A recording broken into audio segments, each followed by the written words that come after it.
Hello and welcome to the Brutal Iron Gym podcast, where our goal is to cut through the BS and deliver the brutal truth about topics related to health and happiness. So today's topic is mindset, and we're going to be cleaning up our room. So, we all, as we get old, when we were younger, we were told to clean up our room, of course. So we're going to talk a little bit about that, but kind of focus in a little bit on life. So, I was talking with somebody recently, and we were joking about just the idea of, like, as a guy, like if you have a girl over to like your apartment or something, often guys are stereotypically not the cleanest human beings compared to females, so we'll have like more messes around and just stuff sitting around. And we were joking is like when somebody comes to visit, you would hide everything. So basically, you'll shove everything like into the closet. You'll shove everything into drawers. You know, you go into your room and you kind of like shove all the clothes under the bed. So we just kind of basically hide everything, all the mess, so that way the room looks clean. Now, is it actually clean? No. But we do think that we fool the other people into thinking that we're clean individuals, whenever for the most part we all just do it to each other. So the same person we're trying to impress by shoving our crap under the bed probably shoves their crap under the bed when somebody comes to visit them. So it's kind of funny. I had another example where I gave someone a ride recently in my car, and I've mentioned before in podcasts that I'm not the greatest at keeping my car clean. So my car is very usable, and I don't have there's no food or any kind of nastiness like that in there. But there'll be papers everywhere and kind of like, an old like empty drink can that I haven't thrown out yet. But when the person recently wanted to get into the passenger seat, I had helped my brother with a Mother's Day gift of putting together like this flower bouquet. And it was raining horribly at the time when I was putting together the bouquet. So I had to like cut off all these stems, get rid of all these papers, and kind of just shove everything in the passenger seat so I could get the bouquet done. And then just kind of didn't clean up that paper mess. So when they wanted to get into the car, like the day or two after that, you feel this immediate like embarrassment. You're like, oh shit, I left everything in there. So we had to hurry up and kind of like grab it all out and throw it all away. But that is normal. So think about if you have friends over to the house, you try to do a frantic cleaning. So I used to hate hosting parties when I was younger, like a teenager and stuff, because my mom and dad would want to have people over for, say, like the holidays. So we'd have to spend an hour or two cleaning before anybody ever came. Then they would be there for an hour or two. Then we'd have to spend an hour cleaning afterwards. And I was like, why the hell are we cleaning after? Like, we have to clean before and clean after? Like, this is horrible. So I used to hate when we had people over. So it meant like a marathon cleaning session. And my mom is the queen of invisible dirt, meaning that there was nothing wrong with our house before those people showed up. There wasn't things out of place. There was nothing. I mean, it would have looked fine to be taking a picture in a magazine. But we had to clean the invisible dirt, as we used to always joke. So that way when people came, the invisible dirt apparently didn't get on their clothes or on their shoes or whatever. I don't know what the hell we were cleaning for. So it's probably just the only time my mom could actually get us to help. So she probably just used it for that example. But we often don't want others to see the mess that is in our life. So we hide it. And really, I think what's interesting about that is we don't want others to see our flaws. So we think of it, obviously, like you can see where I'm going with this, is the mess of dirty clothes, but then there's just the mess in some flaws we maybe have in our character or in our behavior. And we don't want people to see those flaws, so we bury them. But by burying our flaws, by burying the things that we're embarrassed by, it builds up stress and shame in our life. And it's interesting, as I've gotten older, I've realized that those flaws and kind of the mindset or the behaviors that we really don't like about ourselves, no matter how deeply you try to bury them, they show up. Maybe no one ever sees it, but it shows up in the stress that you feel. you're always kind of nervous of being found out. Or you have shame, and no one really knows why because you're the only one who knows the truth. But you're not as social as you'd like to be. You're not as open with people as you might like to be. You're not as comfortable with yourself as you would like to be. So maybe nobody sees that mess, but the mess still comes out. And that's something I think I would encourage everyone to touch on. So I'm learning to try to start touching on that stuff in my life now. And with the things that I have been able to recognize, so who knows what flaws we have that we don't even see. But with the things that I've been able to recognize, I've been trying to work harder on them. And sometimes in the process of that work, it kind of hurts because you're having to unbury them. You're having to expose them. You're having to come with the reality that they actually are there. But as you address those things, as you fix those things, life does seem to get better. It just seems to be more enjoyable. You seem to be more at peace, and you seem to be more, quote unquote, yourself when you're around other people. So it's been a process that I've luckily done enough of to see the light on the other side. And I hope and hope and hope and pray and pray and pray that I continue to work on that throughout the rest of my life. So I was asked a question recently that I thought went very well with this topic. Somebody asked me, what is something that you overcame in your life that you're proud of? And I thought that was a really cool question because the framework of the question is kind of like a happy framework. Like, what is something you overcame that you're proud of? But my initial response was almost like fear, or like stress, or worry, or concern, or like this kind of like dark cloud kind of came on me whenever I heard that question, because the fact that if you were able to overcome something, okay, you do have pride and kind of happiness in the fact you overcame it, but there's that shame again that it was even there to have overcome, So it's kind of like somebody saying, like, what was wrong with you that you've been able to correct? And it's like, ugh, I don't like that. Like, I don't want to, I either don't want to admit that there was something wrong with me, or I don't want to tell the other person what was wrong with me. And it was interesting, as the person I kind of talked to that answer was, I told him, I said, it's scary in the sense that oftentimes people will judge you based on what was in your past, regardless of whether it's in your present. So people often do view the past and think, even though it's 5, 10, 15, 20 years later, they'll still judge you for it. And we shouldn't live our lives based on what other people are going to judge or not judge us on. We can't control that. But it is something where if somebody asks you that question and you're going to share an answer, you're exposing yourself to be judged. So it was interesting in the sense that there would have been a sense of pride in having overcome whatever the issue might have been, but there was also a sense of shame in the fact that the issue was there in the first place. So if you think of that, if you ask that question to yourself, so if I'm asking that question to you, what is something you overcame that you're proud of? What's the feeling that you have with that question? Do you immediately want to blurt out the answer because you're super excited and you're proud of what you accomplished? Or were you like me and you kind of felt the shame that there was something even there to have to overcome in the first place? And as I thought more about that question, I thought to myself is that shame even warranted? In the sense that I didn't choose that the issue was there in the first place, but I did choose to overcome it. So if it's not my fault that it was there in the first place, why do I feel shame?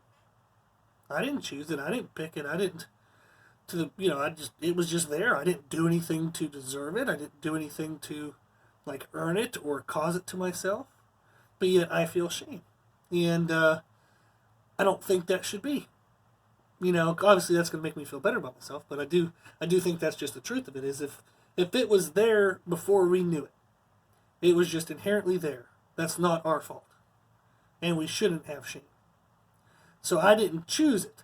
But I should have pride. I should have happiness in the fact that I did choose to overcome it. Okay? So, if you're experiencing shame towards things that you think are flaws of yourself, release yourself of that shame. That shame is bullshit. That's not yours. Okay?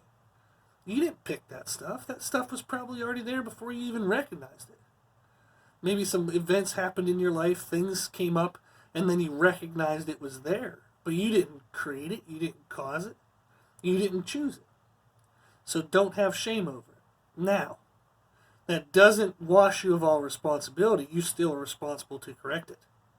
Okay?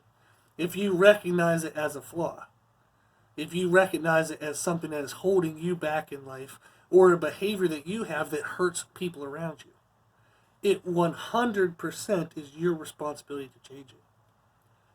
It wasn't you who chose it, but it is you who has to choose to overcome it, especially if it hurts the people around you. Okay, that's not fair to them. So, I was thinking to myself is, when I was younger, like we often try to hide these things, but I wanted to go ahead and share kind of one of mine, is when I was younger I had problems with anger. So like, I gotta say like late single digits, early teens into mid-teens and stuff. Whereas if I got mad, like I punched a hole in the wall and my dad taught me how to use spackle and fix the hole in the wall. So that was dumb. So, I punched a hole in the wall. I would kind of say mean things sometimes to people. Yeah, it was mostly my brother. Sorry, Eric. So,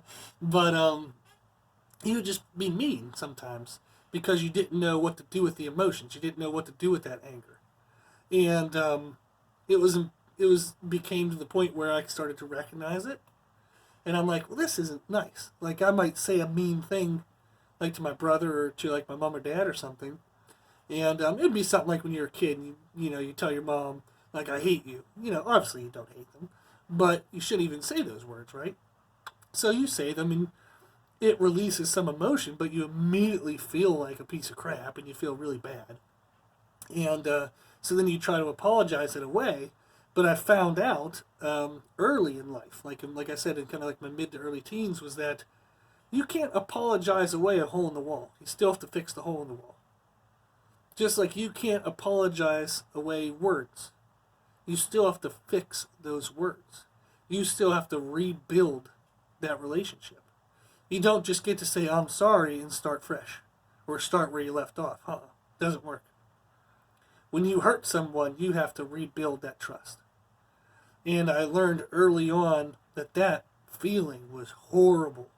I hated hurting people. So, whether it was a gift from God or whatever, I learned early on in my life, and I still always try to remind myself now of, like, I know what pain feels like. So if somebody says something mean to me, I know what that feels like. If somebody does something mean to me, I know what that feels like. And I would never want someone to feel those feelings as well. So it's something where at various times in my life, something might come up and somebody does something hurtful to me and I won't do anything in response. And my loved ones and close ones to me will be like, how the hell are you? You're not doing anything, you're not saying anything. And my response would just be yeah, it hurts, but why would I want them to hurt this way too? That's not fair. So just trading hurt for hurt doesn't fix anything in this world. Okay? So I used to have that anger issue when I was younger, and I've tried really hard to correct it. But actually in the last 8 years, I have had 2 mistakes where my anger came through, and I thought it'd be kind of funny to share. One time I was trying to drive up in Charlotte, and it was like 6 or 7 in the morning. The sun was kind of just on the horizon. It was a weird change of temperature in the air, so my windshield was completely fogged over.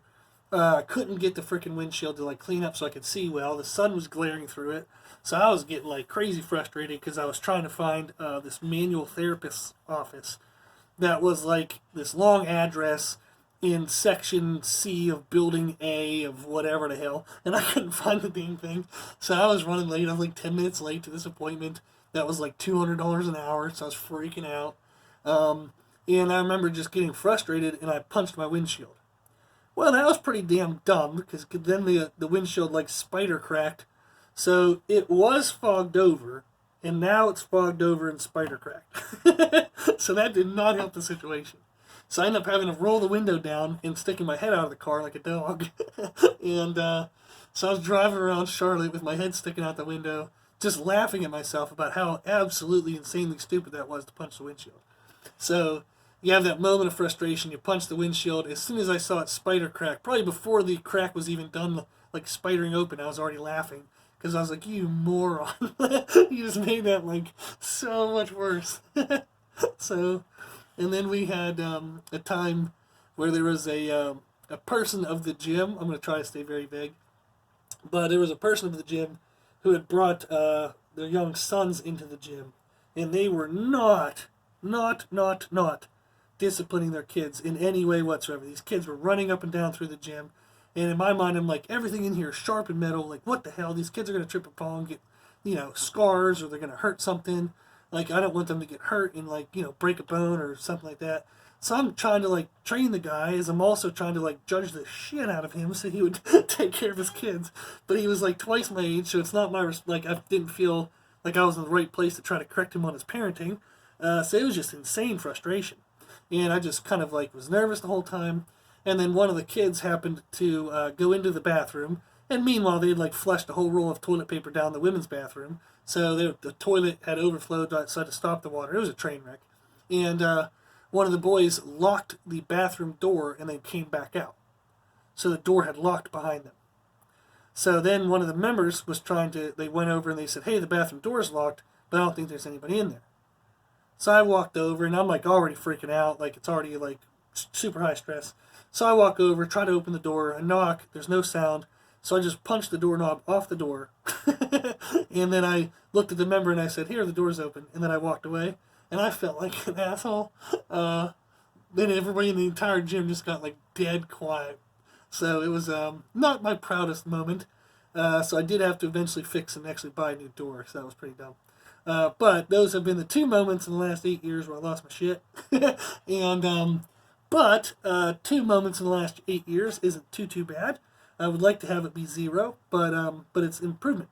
So, yeah, for me, when I do those things, like where I punch the windshield or punch the doorknob off the door, there's that immediate feeling of guilt, and realizing how absolutely ridiculous it was that how in which you just behaved. So, there was.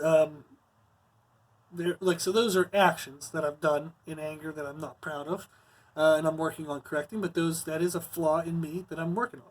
So instead of hiding it, instead of like sweeping it under the bed or under the carpet, as they say, I'm trying to recognize it, trying to be more aware of it, and trying to correct it. So I think of in words, like the words that we tell people. Sometimes we get frustrated and we say mean things. There was a sermon I had heard years and years and years ago. I don't even know, 15, 20 years ago. And I'll give you the short version. But a guy went to a priest and said, hey, priest, I feel bad. I've, really talked badly about people around town. And I just don't feel good about it. Like, I feel bad. I feel like God's kind of putting this pressure on me that I need to correct this issue. And he said, what should I do? And the pastor says, well, I'll tell you what. He said, you're a farmer. And the guy goes, yeah. And he said, I want you to get feathers. So get a feather from your chickens or geese or whatever. Get a feather for every person in the town that you've said something bad about. And I want you to go put it on the mat in front of their front door. So on their like kind of welcome mat, I want you to put the feather there as an offering of peace, as like an apology. Okay? So, and then come back to me. So the guy runs out, he's gone for like half the day. He comes back and he says to the pastor, he says, oh, I got, woof, he's sweating as he's running back. And he says, I got the feathers down. I put them in every single door. What do I do now? And the pastor says, well, go gather the feathers back up. And the guy kind of like looks at him confused and his mouth kind of drops. He says, I'm supposed to go get them? And the pastor says, yes, go get the feathers now.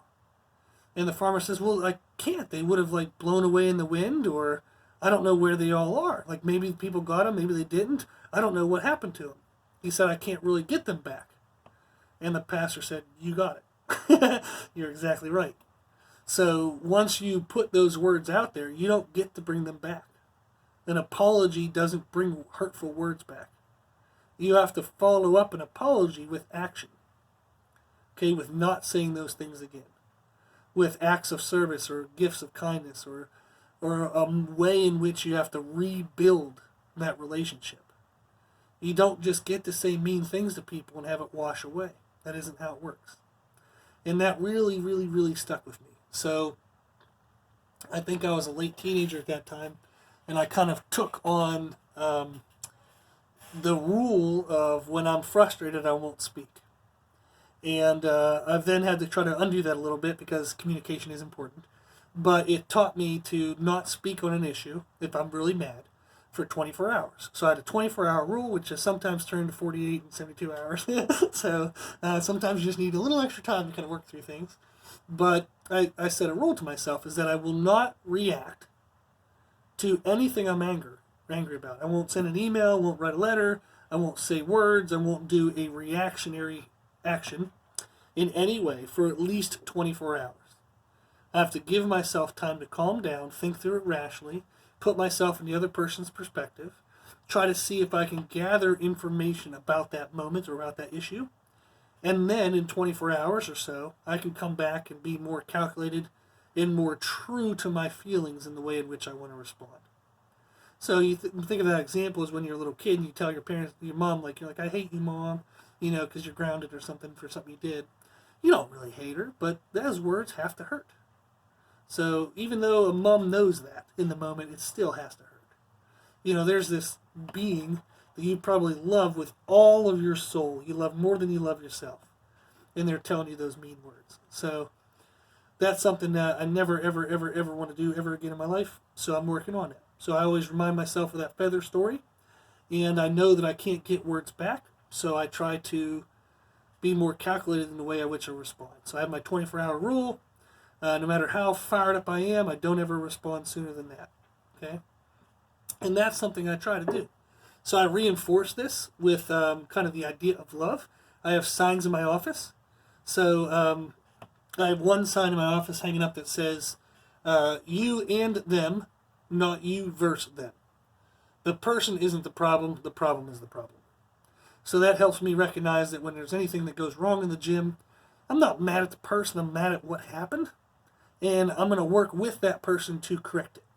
Now, sometimes you have to correct a behavior within a person, but that's a singular behavior within a really awesome, wonderful human being who has great character and great potential.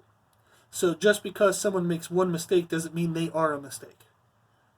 Okay? And that's very, very important. I would want someone to treat me that way. So I'm doing my best to treat others that way. I also have another sign that says, love is patient, love is kind. Remember to slow down and show love to those around you. Display the character you want others to follow. So being the owner of the gym, I am in a little bit of like a leadership position. And if I want my members of the gym to be good character people, I first have to be a good character person. So I have to lead by example.